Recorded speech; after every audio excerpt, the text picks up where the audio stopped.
नाव question दिलाय, हा question homework साठी आहे, पण समजून घ्या नेमकं क्वेश्चन मध्ये काय म्हटलंय. The probability of getting a product defective is 0.005. What is the chance, chance म्हणजे प्रोबॅबिलिटीज असतो, म्हणजे चान्सलाच प्रोबॅबिलिटी म्हणतात. What is the chance that exactly 3 products in a sample of 200 are defective. So first of all हा question कशाशी related, कोणत्या वस्तूशी, प्रोडक्टशी. किती सिंगल आहे की मल्टिपल आहे? मल्टिपल म्हणजे किती आहे? 200. म्हणजे यात काय टोटल नंबर ऑफ प्रोडक्ट 200. यात कोणत्या टाइपचे प्रोडक्ट पाहिजे? डिफेक्टिव्ह. सो आर काय? Total number of defective product. किती म्हटलं डिफेक्टिव्ह? एक्झॅक्टली 3 म्हणजे 3. पुढचा आहे P, probability of defective product 0.005. 0.0 ने स्टार्ट होते म्हणजे हा पॉइझनचा प्रॉब्लेम आहे. मग आपण मीन काढणार n into p आणि मग बाय पॉइझन डिस्ट्रीब्युशनचा फॉर्म्युला अप्लाय करणार, व्हॅल्यू पुट करणार and you will get answer. हा क्वेश्चन होमवर्क साठी. Now let's see the next question.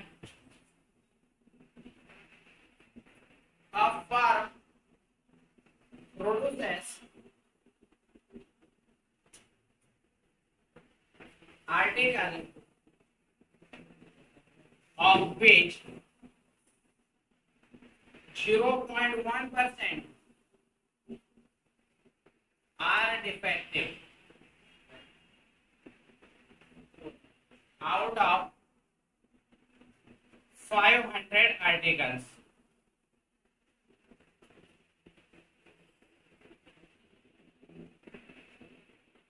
If wholesaler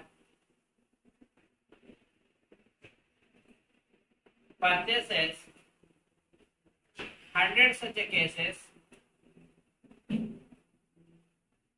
100 such cases,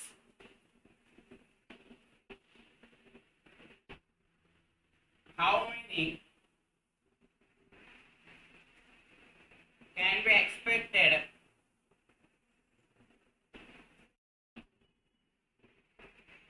to have one defective?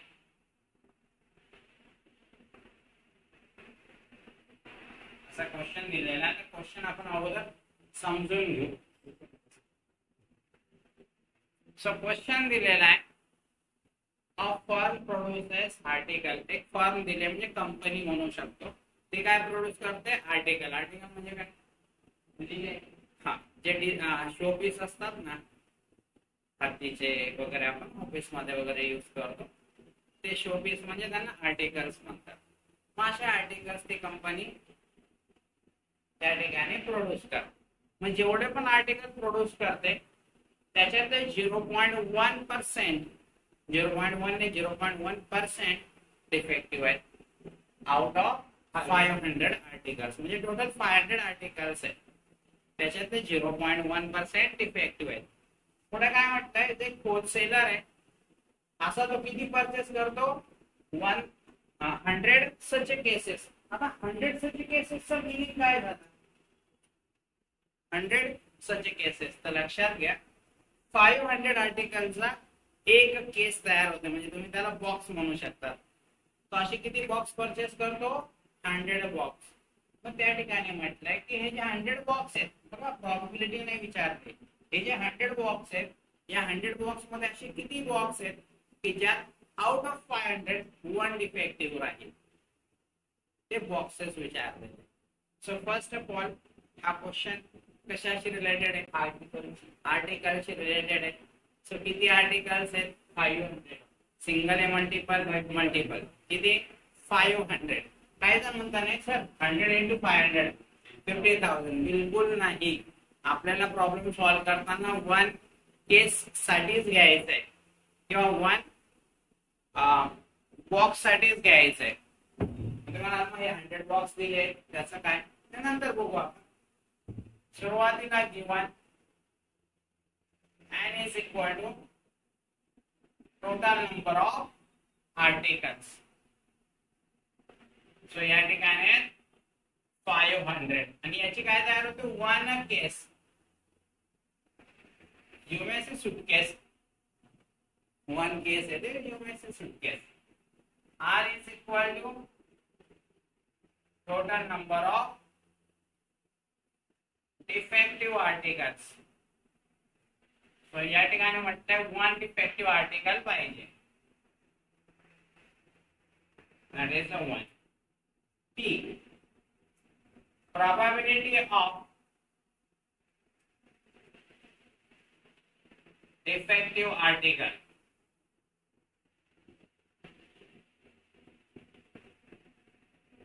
या ठिकाणी प्रॉपर आर्टिकल आणि single article 0.1% दिलंय. 0.1% म्हणजे काय? 0.1 upon 100. करा कॅल्क्युलेशन हे काय येतंय? कॅल्क्युलेशन करा प्रत्येकाने कॅल्क्युलेटर 0.1 upon 100. आता कॅल्सीवर जर तुम्ही सॉल्व केलं तर असं काहीतरी दाखवत आहे. Okay 1 into 10 raised to minus 0.3. अशा केस मध्ये काय करतात? शिफ्ट ईएनजी प्रेस करा. शिफ्ट आणि ईएनजी बटन 8 च्या वर तुम्हाला काही चाललं नाही. परत एकदा प्रेस करा. कुठपर्यंत प्रेस करायचं? इथं इंटू 10 raised to 0.0 येतं ना तोपर्यंत. सो फायनली त्या ठिकाणी आन्सर आहे 0.001. That will be the answer. आता 0.0 ने स्टार्ट झालंय म्हणजे ऑब्वियसली या ठिकाणी आपल्याला पॉइसन डिस्ट्रीब्यूशन ने सॉल्व करावं लागेल. NRPM M म्हणजेच mean. Mean is equal to N into P. N है 500 and P है 0.001. सो या ठिकाणी जर आपण कॅल्क्युलेशन केलं तर 0.5 आन्सर येते. चला सर्व व्हॅल्यू आपल्याकडे आहेतच. सो बाय पॉइसन डिस्ट्रीब्यूशन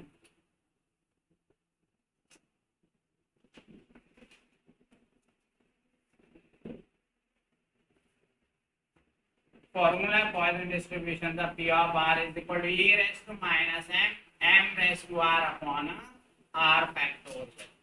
या ठिकाणी ज्या व्हॅल्यू माहित फिक्स आहे त्या प्रूव्ह करा. तसं सर्वच व्हॅल्यू आपल्याला माहिती आहे. सो P of R ची व्हॅल्यू या ठिकाणी 1 आहे. E raised to minus 0.5 into 0.5 raised to 1 upon 1 factorial. आता हे कॅल्क्युलेशन कसं करतात सर्वांना माहिती तरी पण मी एकदा सांगून देतो. इथं ई घेताना पिंक कलरचा घ्यायचा आहे. पिंकी घ्यायचा आहे. पिंकी alpha n cap in bracket minus 0.5 into 0.5 upon 1 factorial. कसा घेतात? 1 त्यानंतर शिफ्ट आणि x inverse button and then you equal to.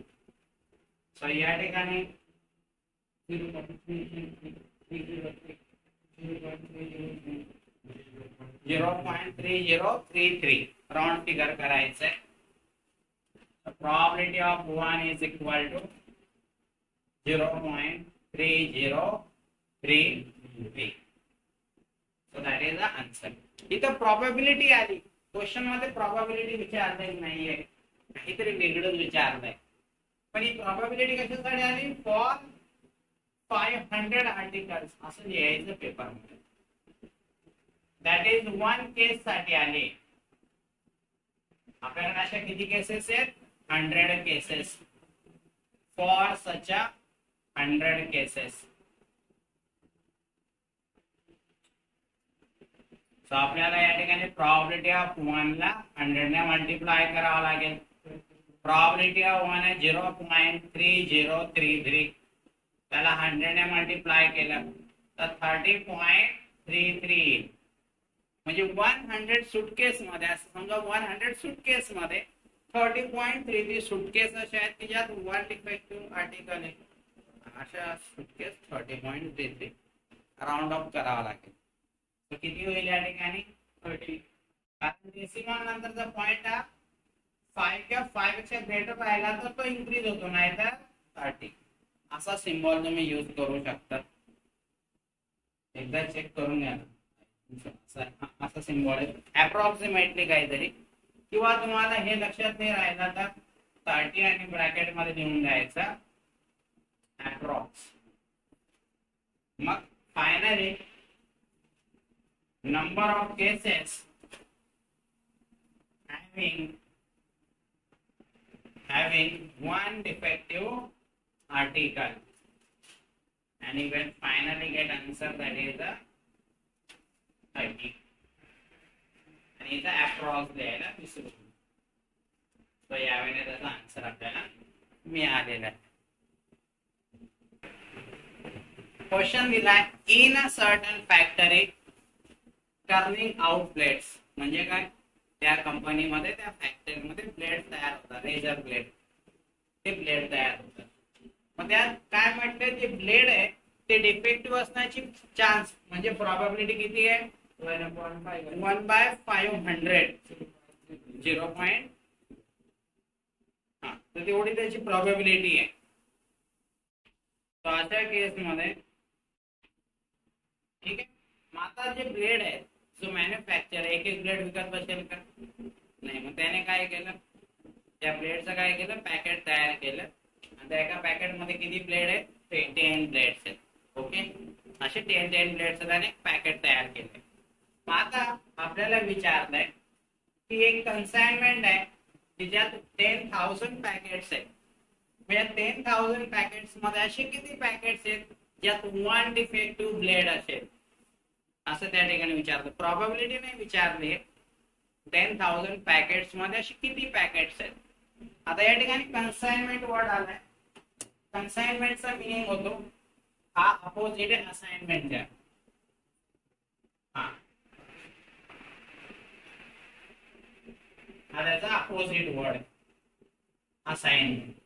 म्हणजे काय, असाइनमेंट म्हणजे काय, एखादी गोष्ट तुम्हाला कॉलेजमध्ये दिलेली आहे, ती तुमची इच्छा असो किंवा नसो, जे आय टू कम्प्लीट करावंच लागेल ते टास्क. पण कन्साइनमेंट मध्ये काय असतं की जे काही जॉब आहे किंवा टास्क आहे ते तुम्ही ऍक्सेप्ट केलेलं राहतं, तेव्हाच ते कम्प्लीट करावं लागतं. तुमच्या इच्छेवर आहे, तुम्ही येस म्हटलंय तर ठीक, नाही म्हटलंय तर नो. सपोज तुम्हाला गव्हर्नमेंटने ऑफर केली, गव्हर्नमेंट जॉब घेत नाही गरज, दॅट इज अ कन्साइनमेंट. समजला पॉइंट, तुमच्या इच्छेवर डिपेंड आहे. पण असाइनमेंट मध्ये कंपल्सरी करावंच लागेल तुम्हाला. तर फर्स्ट ऑफ ऑल हा क्वेश्चन कशाशी रिलेटेड आहे, ब्लेड. नाव हा क्वेश्चन रिलेटेड आहे ब्लेडशी. कारण का, ब्लेडच वर्ड दिसतोय. So total number of blades किती आहेत, 5. नाव बी केअरफुल, हा सर्वात महत्वाचा पॉइंट आहे. सो या ठिकाणी n is equal to total number of blades. आता या ठिकाणी बऱ्याच जणांचा आन्सर रॉंग राहू शकतं. इथं आन्सर आहे 10. 10चं काय तयार होईल मग, 1 पॅकेट. म्हणजे इथं जी प्रोबॅबिलिटी ती कशासाठी, 1 पॅकेट साठी. मग त्याच्यावरनं 10,000 पॅकेटच आपण मल्टिप्लाय करणार. इथं प्रोबॅबिलिटी विचारलेली नाहीये, प्रोबॅबिलिटी विचारलेली नाही तर बी केअरफुल. So आता R is equal to total number of effective blades. त्या ठिकाणी क्वेश्चन मध्ये 1च म्हटलंय.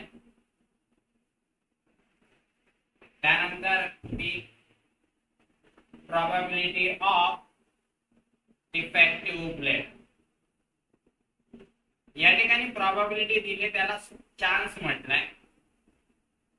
प्रोबॅबिलिटी दिले 1/500. आता या ठिकाणी तुम्ही कॅल्सीवर जर सॉल्व कराल तर तुमचा आन्सर असं काहीतरी येईल, 2 × 10⁻³ शिफ्ट ENG करत राहा. तुमचा आन्सर 0.002 येत आहे. 0.0 ने स्टार्ट होत आहे, म्हणजेच पॉइसन डिस्ट्रीब्युशन आपल्याला यूज करायचं आहे.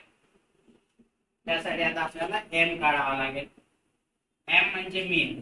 काही जण म्यू पण घेतात ना एमच्या जागेवर, याने इंटू पी, याने 10, पी आहे 0.002, म्हणजे याचा आन्सर आहे 0.02. बघा e raise to m minus m काहीतरी दिलंय, तसंही दिला नसता आपण तर कॅल्क्युलेट करता झालं असतं आपल्याला. नाव बाय पॉइसन डिस्ट्रीब्युशन. आता आपल्याला फॉर्म्युला अप्लाय करायचा आहे आणि त्या फॉर्म्युल्यामध्ये ज्या व्हॅल्यू माहित आहेत त्या आपल्याला पुट करायच्या आहेत. P of r is equal to e raised to minus m into m raised to r upon r factorial. नाव इकडे लक्ष द्या व्यवस्थित. r ची व्हॅल्यू 1 आहे, so e raised to minus m दिला 0.02 into m raised to 1 म्हणजे 0.02 raised to 1. आता raised to 1 कोणी लिहितच नाही, अपॉन 1 फॅक्टोरियल. आता या ठिकाणी तुम्ही व्हॅल्यू दिली ती व्हॅल्यू यूज करा, नाही यूज केले तरी काही प्रॉब्लेम नाही.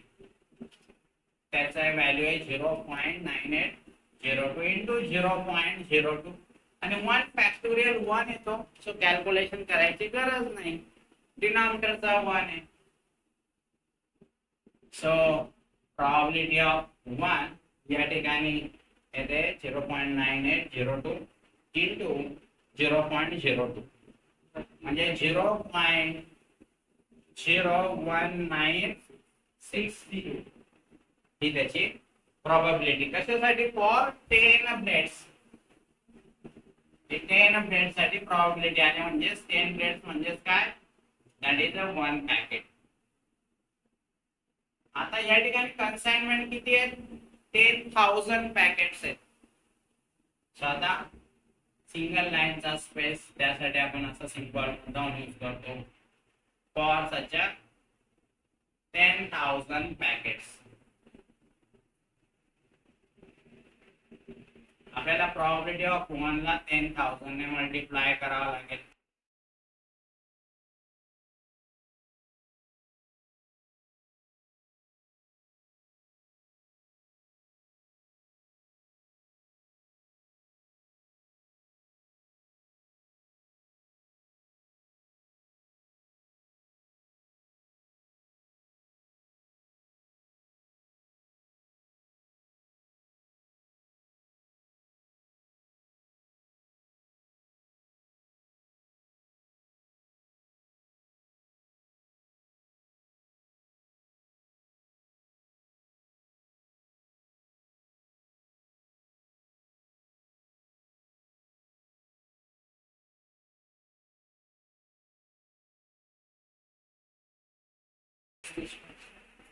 क्वेश्चन दिलेला आहे, assuming that the probability of an individual coal miner being killed in a mine accident during a year is 1/2400. त्याचा मीनिंग काय झालं? एक कोल दिलेली, कोल म्हणजे कोळशाची खाण, त्यांचे काम करतात वर्कर, त्यांना म्हणतात मायनर. बघा हा ER आहे, OR नाही आहे. मायनर म्हणजे 18 एज पेक्षा बिलो जे असतात त्यांना मायनर म्हणतात, तसे तुम्ही मायनर आहे. सो हा मायनर वेगळा आहे, तो मायनर वेगळा आहे. सो मायनर म्हणजे वर्कर जे कोळशाचे काम करतात त्यांना मायनर म्हणतात. आता या ठिकाणी काय म्हटलंय, पूर्ण इयर मध्ये 1 इयर मध्ये कोळशाच्या खाणीमध्ये कोल मायनर स्किल्ड होण्याची प्रोबॅबिलिटी किती आहे? 1/2400. आता कोल मायनर कशाने किल्ड होऊ शकतो? कोळशाच्या खाणीमध्ये कोळशाची खाण त्याच्यावर पडली, किंवा पाणी भरून गेलं त्याच्यात, किंवा कोळशाच्या खाणीमध्ये एखादी पॉइझनस गॅस वगैरे, त्याच्यामुळे पण काय होऊ शकतं त्याचा ऍक्सिडेंट. पण सेफ्टी तेवढी दिलेली राहते, तरी पण सांगता येत नाही, काही गोष्टी होऊ शकतात. तर मग या ठिकाणी म्हटलं की पूर्ण इयर मध्ये एक कोल मायनर किल्ड होण्याची प्रोबॅबिलिटी किती आहे? 1/2400. म्हणजे तुम्ही असं अजून करू शकता की 2400 जर कोल मायनर असतील, ते कोल मायनर त्याच्यात किल्ड होत असेल, ठीक आहे. नाव आता पुढे काय म्हटलंय, calculate the probability that a mine employing 200 minors, म्हणजे एक कोर्सेची खान दिलेली आहे, त्यात किती वर्कर्स आहेत 200.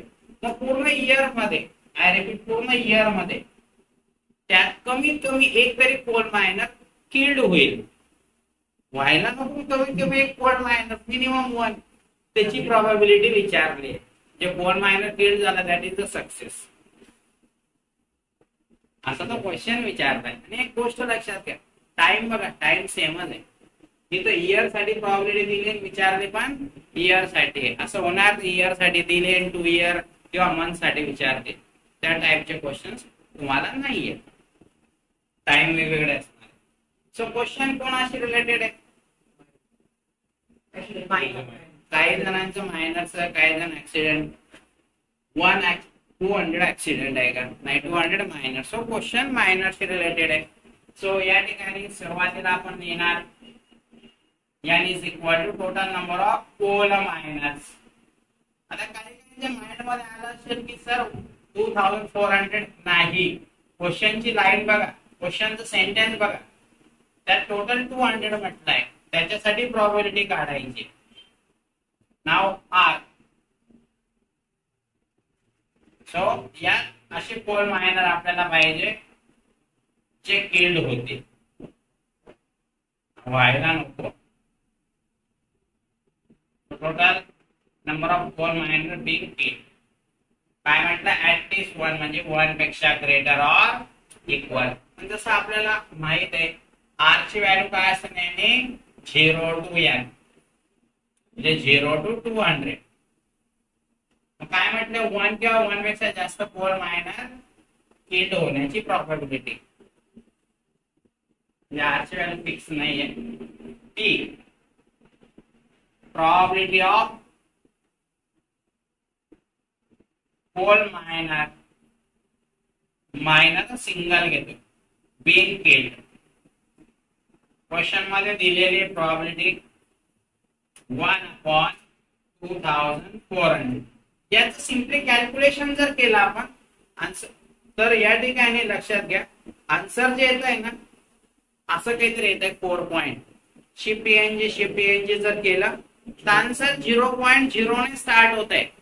आता बघा परफेक्ट आन्सर येत नाही, जसं 1/2 0.5 परफेक्ट येतं, तसं याचा आन्सर परफेक्ट येत नाहीये. म्हणून इथं 0.04 आहे ना, म्हणजेच पॉइजन डिस्ट्रीब्युशन यूज करायचं आहे, हा त्याचा मीनिंग झाला. नाव मीन आपल्याला एम काढायचा, that is a mean. So n into p. या ठिकाणी दिलाय 200, पी दिलाय 1/2400. सो एक कॅल्क्युलेशन जर तुम्ही कॅल्सीवर केला 200 इंटू 1/2400, तर शिफ्ट ए बाय बीसी करून घ्या 1/12 इंटे. सर 1/12 काय घेतात, पॉइंट मध्ये नाही घेता येणार का, घेता येईल, पण मागचे आन्सर कसे येत होते पॉइंट मध्ये परफेक्ट येत होते 0.5. याचं बघा 1/12 0.083333. तेव्हा मग ही व्हॅल्यू घेतली तर तरी चालेल, पण ऍक्युरसी आन्सर मध्ये अजून ऍक्युरसी पाहिजे, म्हणून आपण 1/12 घेतोय. आता बाय पॉइजन डिस्ट्रीब्युशन,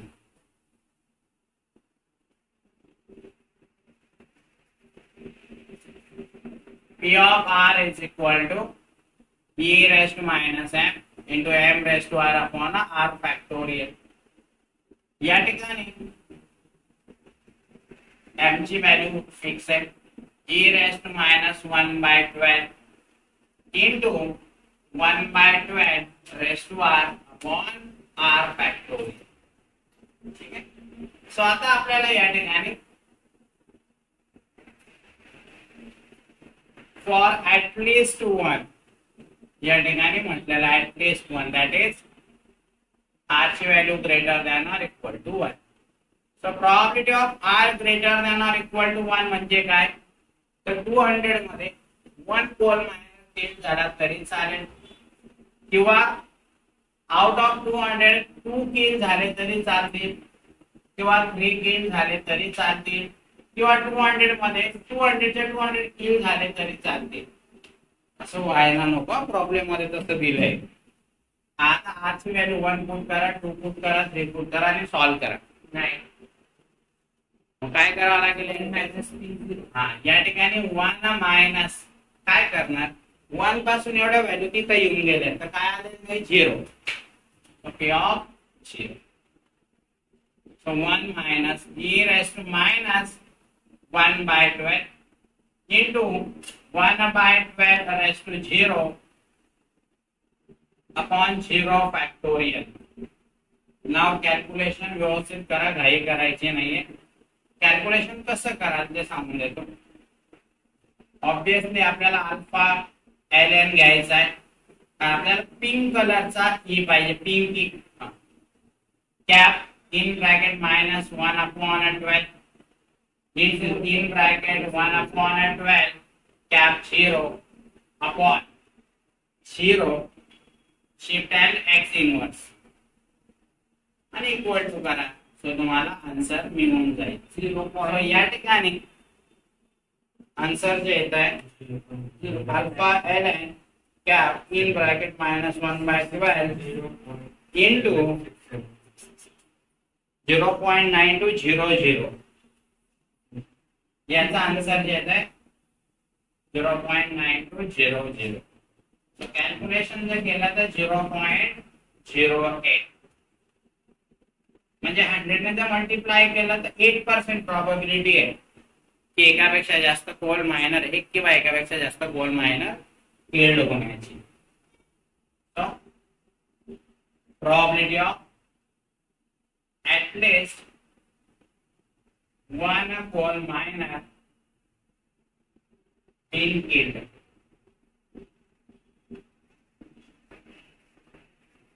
ची probability आहे 0.08 only. So that is our final answer.